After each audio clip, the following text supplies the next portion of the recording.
dope coffee with the steam coming off. There's some steam on there. You didn't see it. It ain't a lot because my coffee been sitting there for a minute, but it's still steam, and my coffee tastes better than your coffee.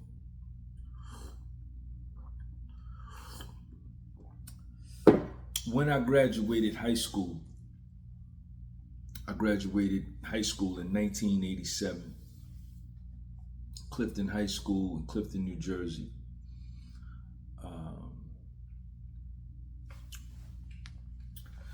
My mother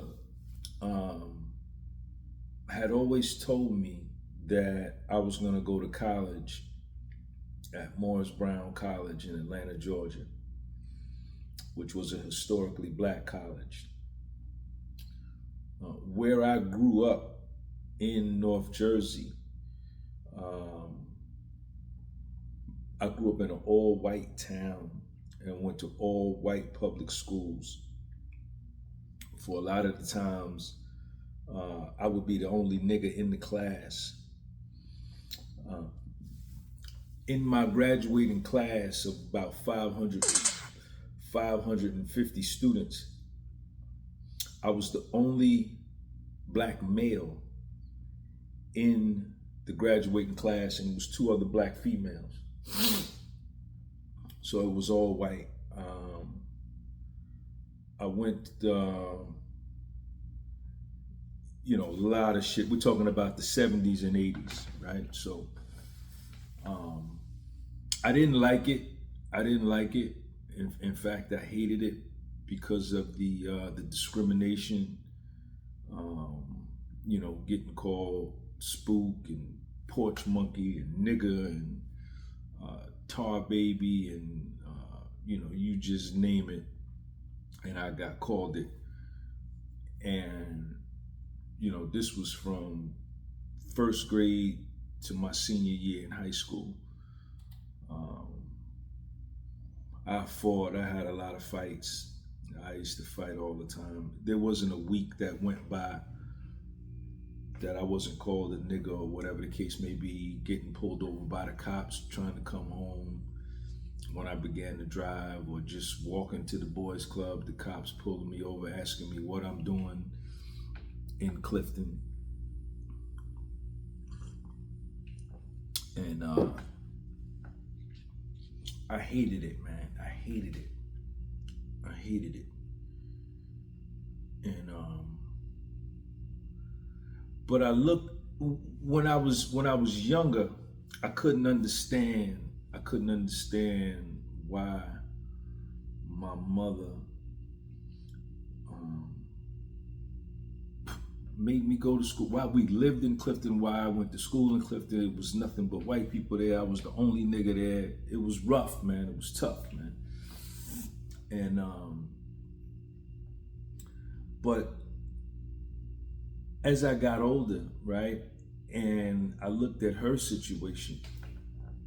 See, my mother grew up in the South, in the Jim Crow South. She was born in 1943, went to segregated schools, segregated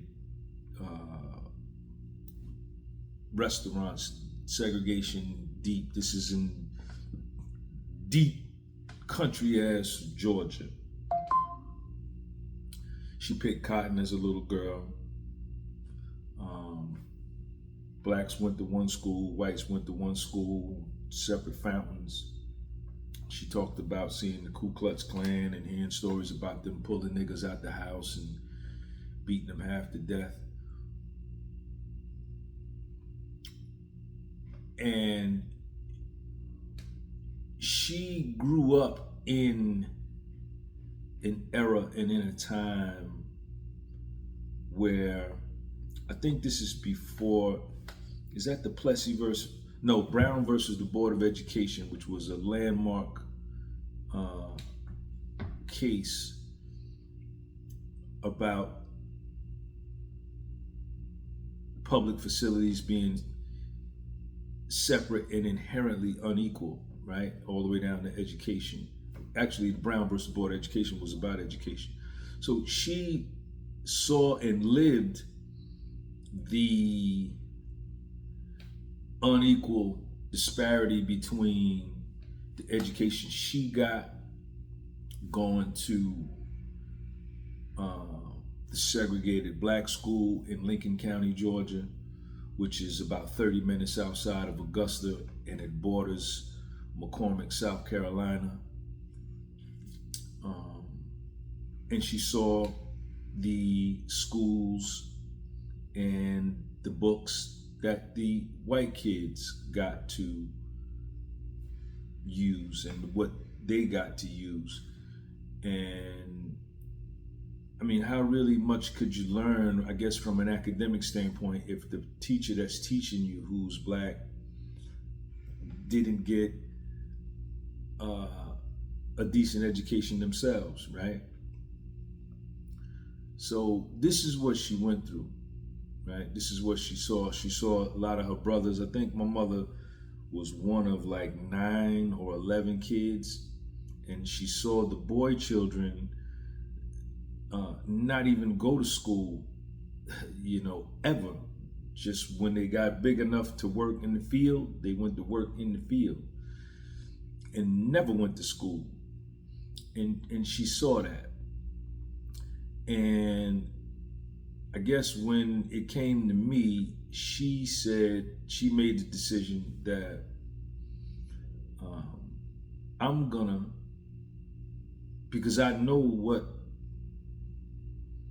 the separate school system is about, I'm gonna move to Clifton, New Jersey, which was an all-white town in the 1970s and 80s.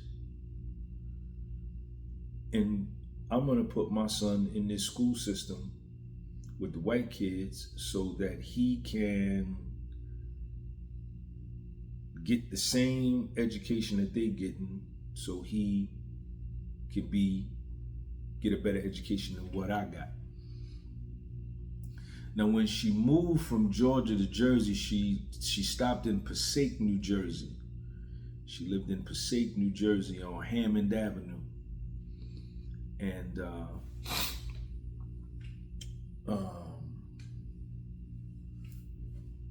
she stayed there. And then when I got ready to go to the kindergarten, I went to kindergarten in Passaic, New Jersey on Jefferson Street, Passaic Day Nursery on Jefferson and Columbia. It was right on the corner. But when it came time for first grade, my mother moved to Botany Village on Lake Avenue, which was right on the border of Passaic and Clifton. It was Highland Avenue, President Street, right there in that area, Parker Avenue. And I went to school 12. And me and another kid in my building, Timmy, it was only a few blacks there. We used to walk to school every morning, fight with the white kids, but trying to jump on us and call us nigga and all of that. And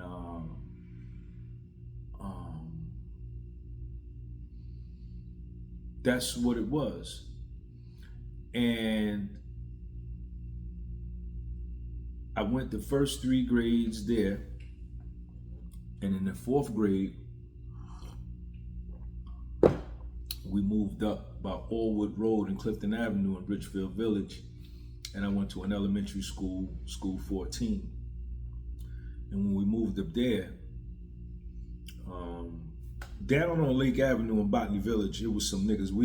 In the building we lived in, it was all blacks, all niggas in the building we lived in. Like I say, it was on Lake Avenue, Highland Avenue, and then President Street. So it was right on the border of Passaic, New Jersey, and Clifton, New Jersey. And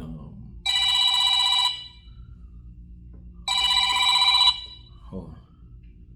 Hello? It's going good. I'm on my way up there now, Brittany. Okay, I just wanted to confirm that I said earlier. Yep, I'm on my way up there now. All right, later. When we moved up to Richfield Village on Allwood Road and Clifton Avenue, then it was no niggas up there at all. It was all white. It was a couple of black families there, but it was super white. Wasn't really no niggas there like it was down on Lake Avenue in Botany Village. And in the fourth, fifth, and sixth grade, they kids used to still haul off and call me nigga and shit like that. I still fight, um, but the fighting part, is good. You defend yourself, but it's still your self-esteem, right, and your self-perception and your self-confidence is still injured, right, because you're being rejected. And being rejected in your formative years, in your early years, is, psychologically not healthy to develop a strong sense of self, right? A strong sense of self-esteem, self-belief, because you're being ostracized, you're being verbally attacked for who you are, and you're a kid and you don't understand it.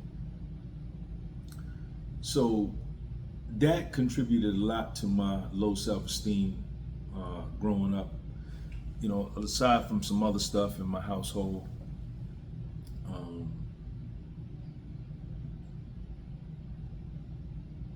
but in the fourth, fifth, and sixth grade, kids just want to play, right? First, second, third, fourth.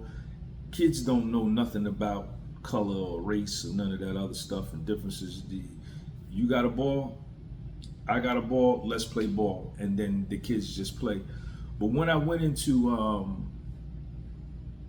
seventh grade,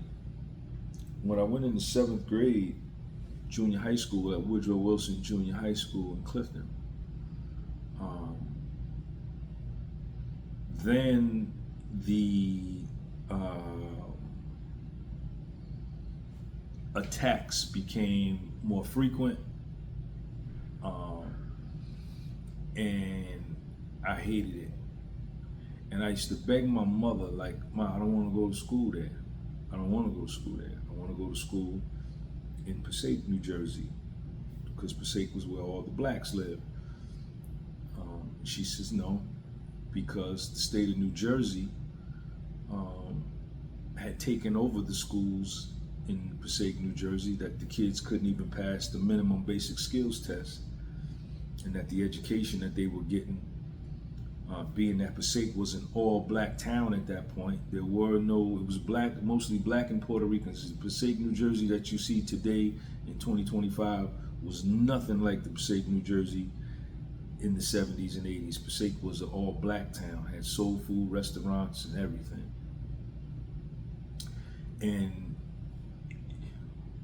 what she saw was her childhood, that Clifton, New Jersey and Passaic, New Jersey was side by side, yet it was separate and inherently unequal, just like the case Brown versus the Board of Education, right? Passaic was a largely black town, Clifton largely white town.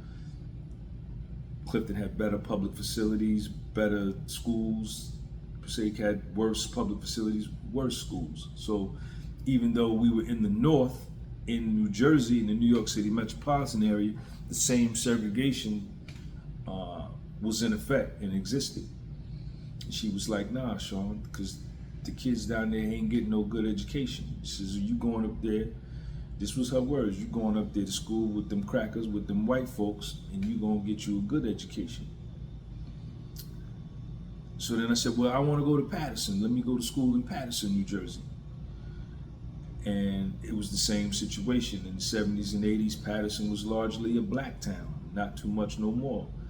And the schools you had there was Eastside High School, which they made the movie Lean on Me. You saw how that school was, and then Kennedy High School. And both of those schools, the whole Paterson school system was taken over by the state of New Jersey because they couldn't pass the minimum basic skills test. So she wouldn't let me go to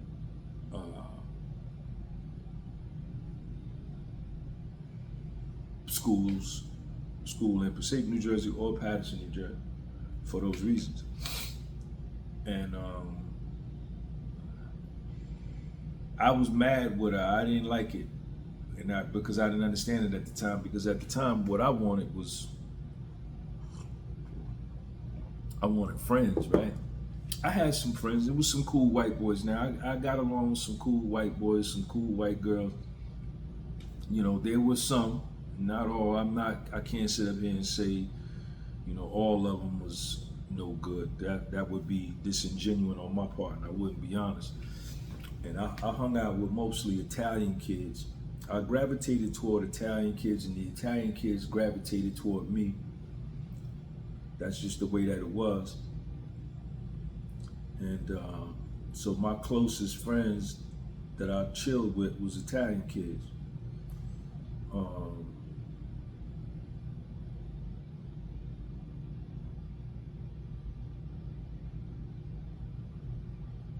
so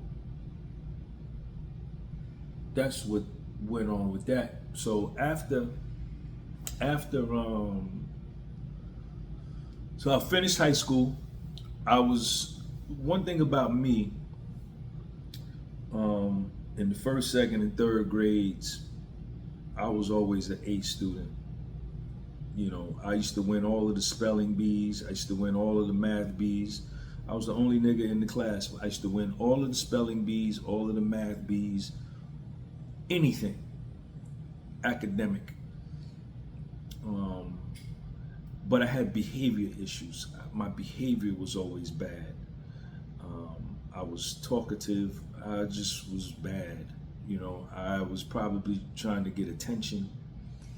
Um, and then, my mother was a functional alcoholic at the time, and there was a lot of domestic violence in my house. My father used to beat up my mother and shit. And, my mother was a functional alcoholic. She went to work every day. She worked hard every day. All of the rent, everything got paid, but she had her own issues in her own life that at that point in her life she was trying to deal with through alcohol. And my father, he got high and shit. So I grew up as an only child. So I had back then, back then, back then in the 70s and 80s, there was no such thing as like, oh, this is a dysfunctional family. You need mental health care. Like all of this shit they do today. They got all these diagnosis and prognosis for what you are. Back then, you just dealt with it, right? You just lived. And but I was always a good student. I was always smart. I was always academic. I took gifted and talented classes. Took college prep classes. I did just when I got to the 7th and 8th grade, I started smoking weed in the 7th grade, and then I was athletic. I played sports. When I started smoking weed in the 7th grade, that was a downfall for me, academically, behavior wise, and athletically, because I quit all sports. I would go out and play sports, and then when they said you had to practice every day, I was like, nah, I want to smoke weed. I want to get drunk, and so I stopped playing all sports, and then my behavior got worse and worse, and my attitude. Weed destroyed my attitude. Drugs got destroyed my attitude. I got into drugs pretty heavy in junior high school and high school. I sniffed coke for the first time in the 11th grade. I smoked dust. The first time I got dusted, smoked angel dust. You ever smoked dust? You ever got dusted? I smoked angel dust, I think, for the first time in the 9th grade. I tripped off of mescaline, LSD in the, 9th grade. And, smoking dust, that was too intense for me. I smoked dust like twice in my life. That shit was too crazy. LSD was a little too crazy. I ain't like that. I just like to smoke weed and drink some beer and get high and laugh and that kind of thing. Until I eventually started sniffing cocaine, then I fell in love with cocaine, and I had a love-hate relationship with cocaine for a lot of years. Um, And then I smoked crack for the first time in my senior year in high school. This was like around 86.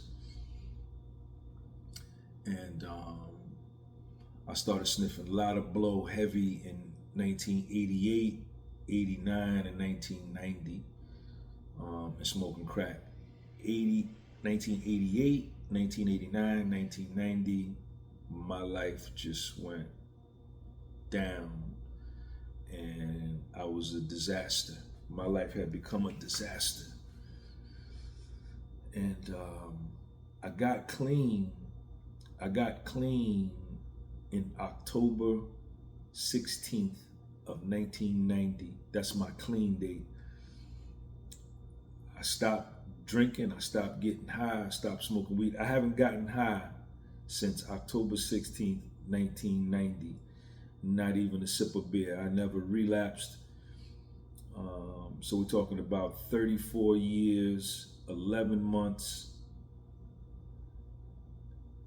10 months, 11 years, 10 months, and 3 days clean. And I never got high again. But I was always book smart, academics. I could read and shit. I have like a photographic memory. I can read something. I can read a book. Or like these cases y'all be seeing me read, I could read that shit and memorize damn near the whole thing. I've been like that my whole life. I've always been brilliant in terms of my mind. But I have some behavior issues, you know what I'm saying? I got involved with juvenile delinquency, getting chased by the cops, getting arrested, all that shit through junior high and high school.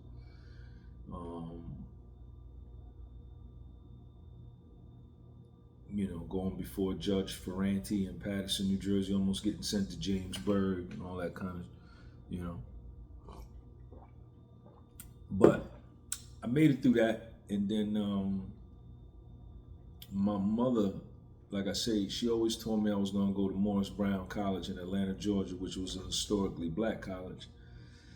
And I went down, I graduated high school,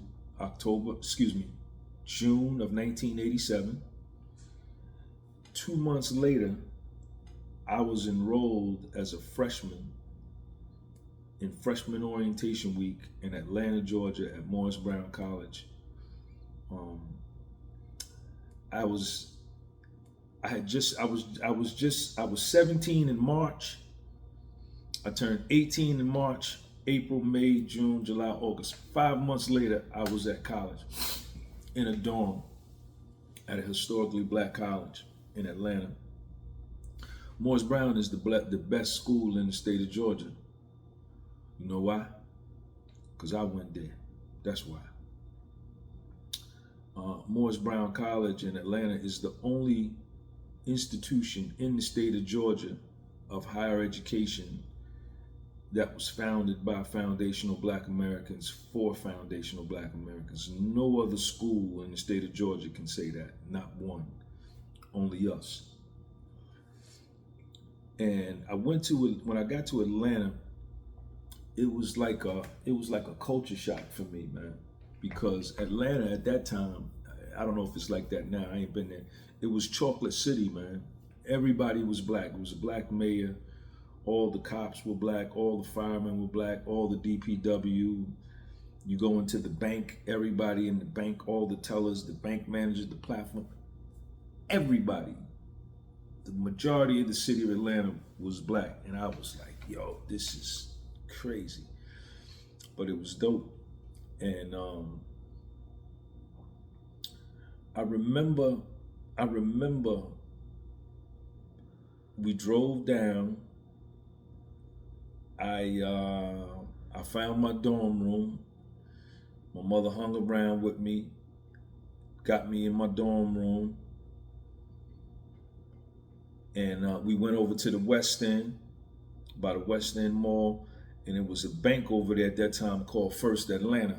The name of the banks at that time was First Atlanta, and they would give you a little Tilly card, which was a debit card. And my mother took me inside, and she opened up me an account.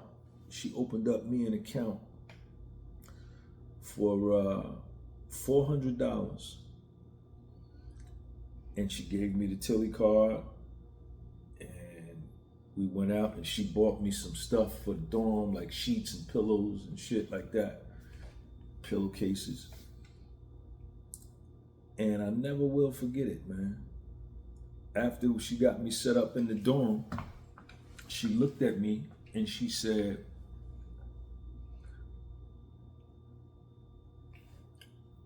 "All right, I'm finna go. I'll see you later." And she jumped in her car and she drove back to New Jersey from Atlanta and left me there in the dorm. I didn't even know how to wash clothes. I grew up as an only child in the 70s and 80s. I think a lot of us did. And that was a good thing because it gave us independence, right? Like I had a key. I used to walk to school in the first grade, second grade, and walk home. You know, my mother was at work. My mother was a nurse at Daughters of Miriam on Paulison Avenue or Hazel Street in Clifton, New Jersey. You know, I used to walk to school first grade, second grade, third grade, fourth grade, fifth grade, sixth grade, seventh grade, eighth grade, ninth grade, 10th grade, 11th grade, 12th grade, unless we had the bus or ride my bike to school. There was no getting a ride to school and getting a ride home, getting a ride to baseball practice, getting a ride home, getting a ride to football practice, getting a ride home, basketball practice. I walked to practice, then walked home. We all did. You know, I had a key. I would come home from school. I was there by myself. I would make me a bowl of cereal, watch cartoons, and then go outside and play. And come in the house, and she would tell me if she would work 7 to 3, and then when I came home from school, she'd tell me to call her when I got home. I'm in the 4th, 5th, 6th grade by myself.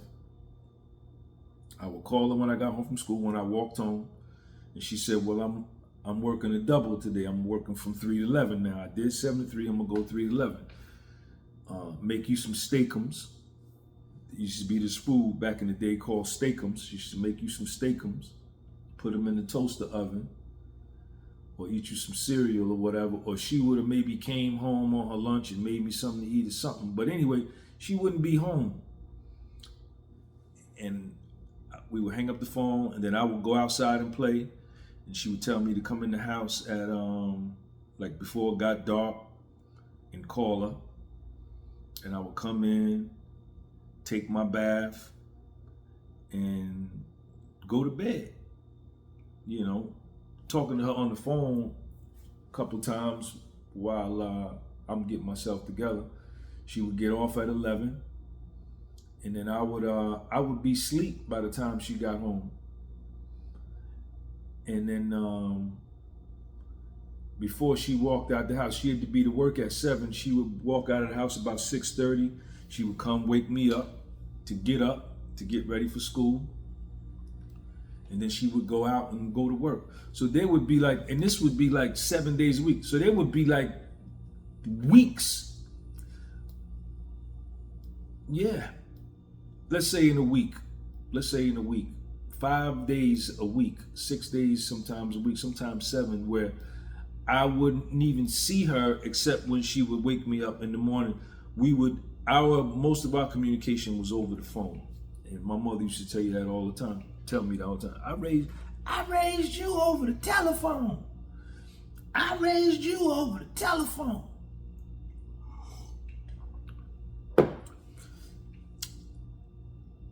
And I wasn't unique. I think a lot of kids in America during the 70s, 80s had the same thing. They called us latchkey kids. But what that did for me, and I think what that did for us, what kids today don't have, it made us more independent, right? It made us tougher, more responsible, because my mother wasn't there to do nothing for me. I did everything. You know what I'm saying? And I think kids today, I don't raise little Sean the way I see a lot of parents raise their kids today. I treat Sean, I raise him how I was raised because that's all I know. I teach him independence.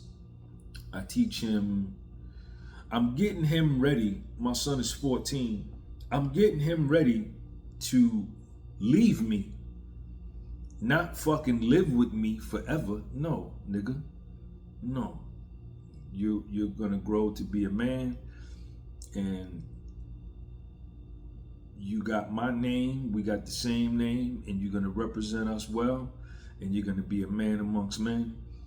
And when you get 18, 19, nigga, you gonna have to stand on your own square. So I'm preparing him for that.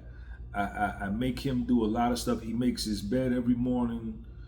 You know, I wash the clothes. I take the clothes to the laundromat. They wash them, they fold them. I bring his clothes. I don't put his clothes in his drawer. All his clean shit, I put it right on his computer desk. So if he want to play that goddamn game, he gonna have to put them clothes up first. He puts all his clothes up. I'm showing him how to clean his sneakers. He knows how to cook hamburgers. He knows how to cook eggs. He knows how to cook. He knows how to boil eggs. He knows how to fry eggs. He knows how to make hot dogs. He knows how to make bacon. You know, he's got his own key. He's got his own phone. I treat him as independent as I possibly can. Because how we was raised in the 70s and 80s, I think that's why that generation that I grew up in, we thrived the way that we did, is because a lot of us didn't have any adult supervision, right? We weren't, our mothers and fathers weren't there to pussy us like the mothers and fathers of today do their children, especially the mothers. The mothers today, and this is why a lot of the boy children of this era, 2025, they weak and they soft and they fold under the slightest bit of adversity. They can't hang. They can't hang. And it's the mother's fault. It's the mother's fault, 1000%. Because the mother overloves the boy child to the point that you make him into a sucker. There's nothing responsible about him. There's nothing accountable about him. He knows nothing about accountability. All he knows is my mother's cell phone number, and she'll come to the rescue. Now, I was a mama's boy too. I grew up, like I say, as an only child, and my mother overloved me too.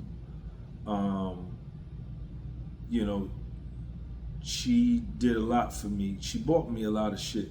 You know, she bought me everything. I was spoiled, and I was weak as a kid as a result.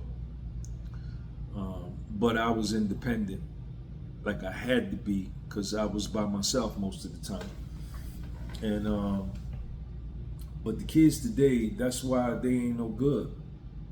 That's why they ain't no good. You know what I'm saying? Mothers destroy them. The mothers destroy their sons. Mothers raise their daughters and they love their sons. Fathers raise their sons and love their daughters. So my mother dropped me off with the $400 and she said, "I'll see you later." And she left. And here I am in Atlanta, Georgia, on a college campus by myself, never been away from home, don't know how to wash clothes, don't know what bleach and detergent is. The students, my classmates had to teach me how to wash clothes. We taught each other. And I went and got a job at the Burger King up the street on Northside Drive. And I think, what is that, Hope Avenue? Fair Street and Northside Drive. I got a job at the Burger King. And I used to walk up there to work. I think the minimum wage was like $3.15 an hour. This was in 1987. And then I got a job at the golf course out in Marietta at Atlanta Country Club, because I started caddying at the golf club, at the golf course in Clifton, Upper Montclair Country Club, when I was 17 as a summer job, and then I caddied. That was my hustle. And but when she left, I wasn't scared. I was cool, you know, right? So it really was the same situation, except I was 856 miles away. Because when she got back to Jersey, we would get on the phone. She was continuing to guide me over the phone, as she had done from the first grade through the 12th grade, right? Because she wasn't there, and she was working. So I was able to thrive. And I never, after I went to college, I never went back to live with her, except for 6 months in 1990, when my drug addiction got so bad that I had to drop out of college. I dropped out of Morris Brown for a year and a half because I was getting too high. My drug addiction had took over, and I moved back to Jersey to try to get clean, and I couldn't. Then I went back to Atlanta and kept getting high, and then I finally went to drug treatment, drug rehab in Atlanta, in Smyrna, Georgia. I got clean October 16, 1990. That was it. I never got high no more, but I was all over Atlanta, man. I was all over Atlanta, man. Perry Homes, Perry Boulevard, Bankhead Highway, Bankhead Courts, Bourne Homes, McDaniel Glen, Pittsburgh, Dixie Hill, John Hope Homes, Eastlake,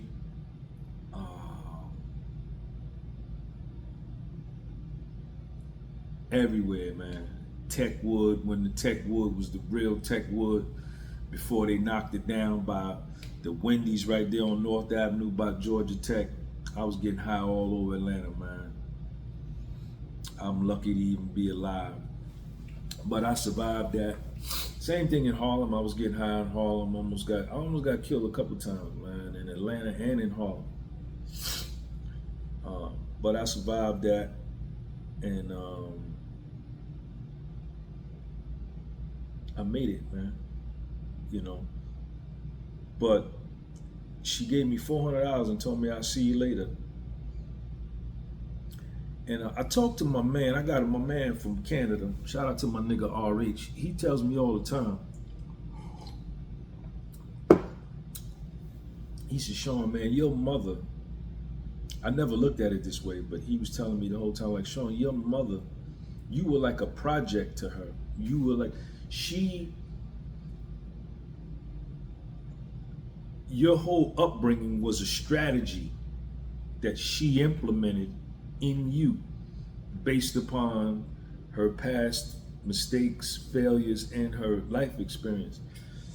And I never saw it that way. And he says, like, look at how you turned out, man. You know, look at how you turned out. And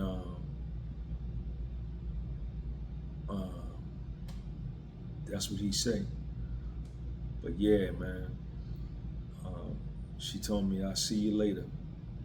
And I never went back home. That was the best thing she could have done for me at 18, I was in college, but she was pretty much like kicking me out. Like, nigga, you got to go. You are gonna go, and I'm gonna help you in college. She paid my college. She bought me a car and all that shit, paid for my rent, sent me money when I moved off campus. But I always worked. I worked at the first Applebee's in the country. It was the one on Buford Highway by North Druid Hills. And I caddied at a bunch of golf courses in Atlanta. I parked cars as a valet at the Westin Peachtree Plaza downtown.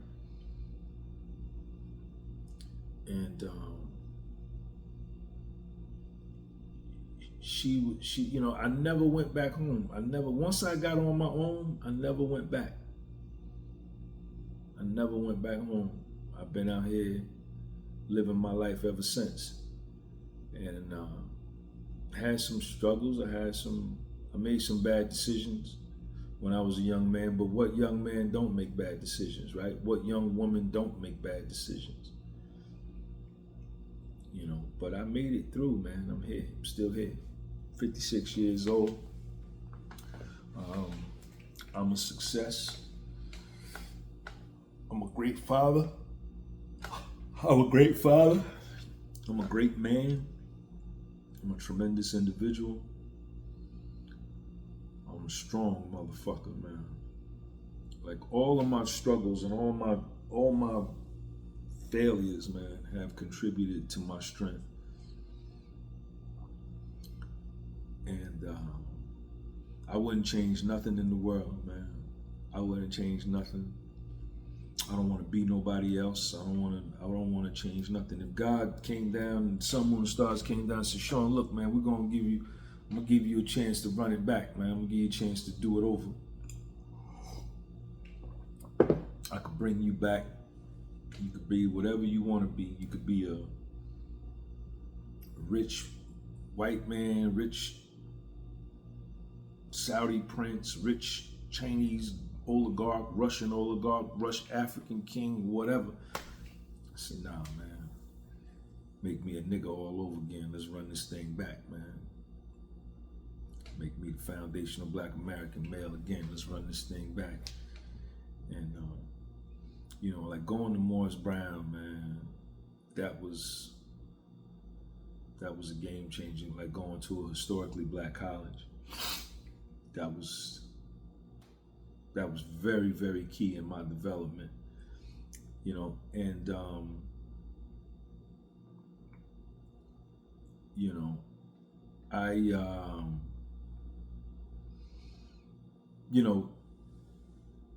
Sean was going to school as recently as 2 years ago here in New Jersey, in an all-white town, Nutley, New Jersey. And he was going through the same shit I was going through. They was calling him nigga, chicken muncher, you're as dark as the night, go back to the cotton fields, watermelon eater. This was in 2023. And, me and his mother used to have it out because I'm trying to tell why you got him in this environment. And I saw what it was doing to him, right? I saw what it was doing to his self-esteem, his confidence. I saw what it was doing. It was hurting him. And I looked at my life. I said, nah, I'm not going.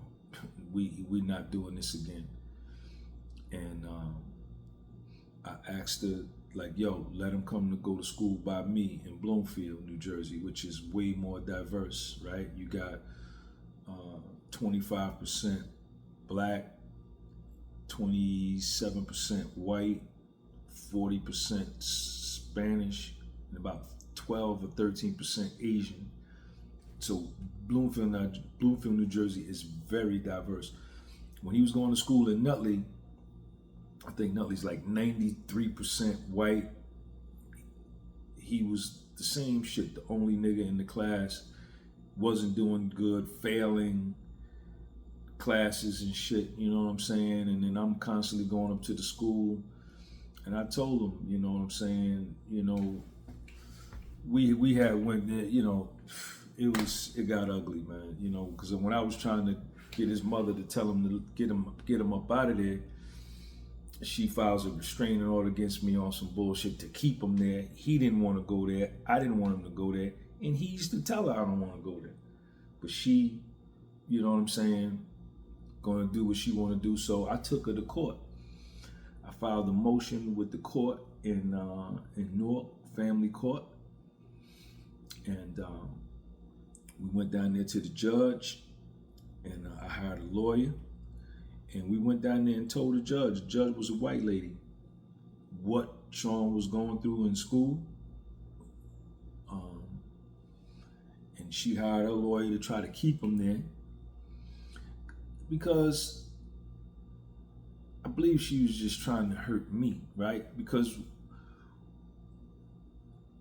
in situations where there's a child and the mother and the father split up, if the mother is bitter, she will do shit that'll harm the child and hurt the child to hurt the father. That's, you know what I'm saying? It doesn't make, like, fuck what the mental health or the greater good or the greater welfare of the child. I'm just gonna hurt you, nigga. Sacrifice the child. It's crazy. And we told the judge what was up. The judge told me, and the judge told Sean's mother. I said, I don't want to talk to neither one of y'all. She said, bring Sean down here next Tuesday at 3:30. Sean went down there. The judge took Sean in the chambers, just her, just the judge and Sean. And she asked him, says, where do you want to go to school? And are they saying these things to you in school? And Sean told her, yeah. And Sean said, I want to go to school with my dad in Bloomfield. And she came out and she told the judges, she told the lawyers, my lawyer and her lawyer, go to mediation, get this thing right. Y'all draw up the agreement. He's going to school in Bloomfield. And I got him up out of there. He came to Bloomfield last year. He was making all 80s and 90s good scores. Going to school every day, loving it. You know what I'm saying? Thriving better in an environment where he sees himself, there's more of him. And that's a real story. A lot of times, foundational Black Americans, us as a people,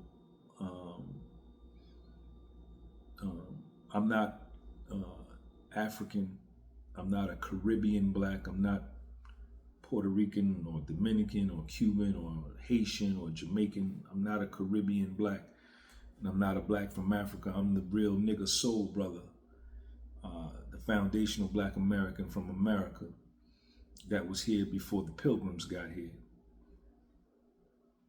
A lot of times we grew up, like my mother, thinking that white is right. You know, I'm gonna move into a white neighborhood. I'm gonna go to white schools so I could get a better education. But there's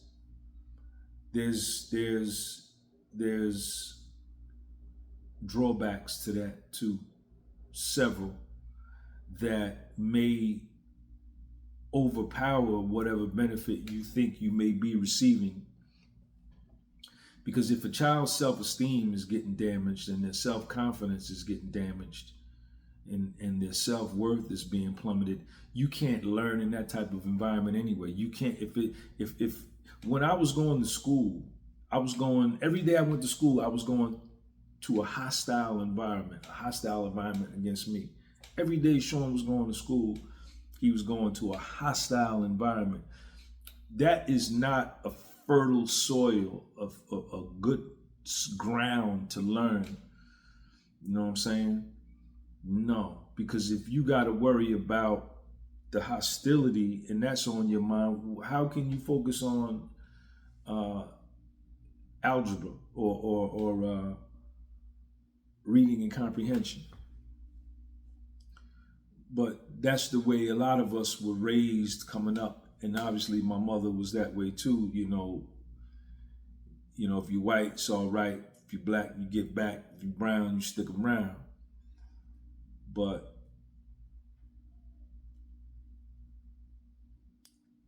sometimes it's best to just be with your own. Sometimes it's best to be with your own.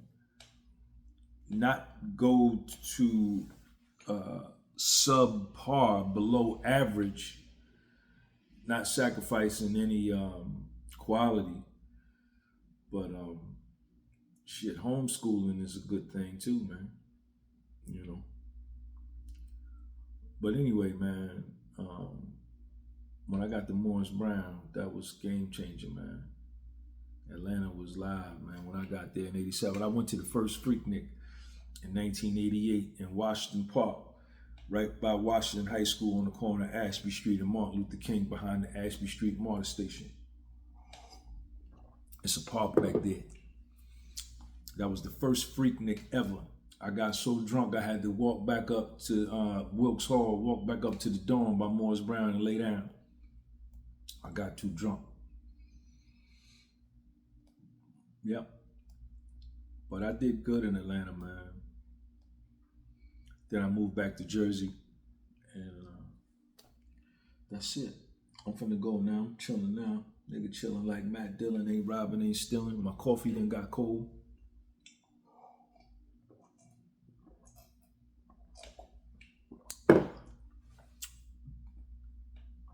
Y'all make sure y'all follow me on all my platforms, man. If you want to do a one-on-one mentorship session with me, the link is underneath this video. If you want to do a New York City tour with me, the link is underneath this video. If you want to contact me in any way, the link is underneath this video. My books, get a copy of my books too, man. Go on my website, thepodcastwithsoul.bigcartel.com. You can read a lot of other stuff about me. I wrote those books when I got out of federal prison. I wrote 3 books. I self-published them myself. I authored them. I talk about my prison experience in the feds. I talk about a lot of things I talked about on this video, a lot of my struggles and my successes, and how good I look, and how fantastic I am, how great I am, how smart I am, how good looking I am, and all that shit. Peace.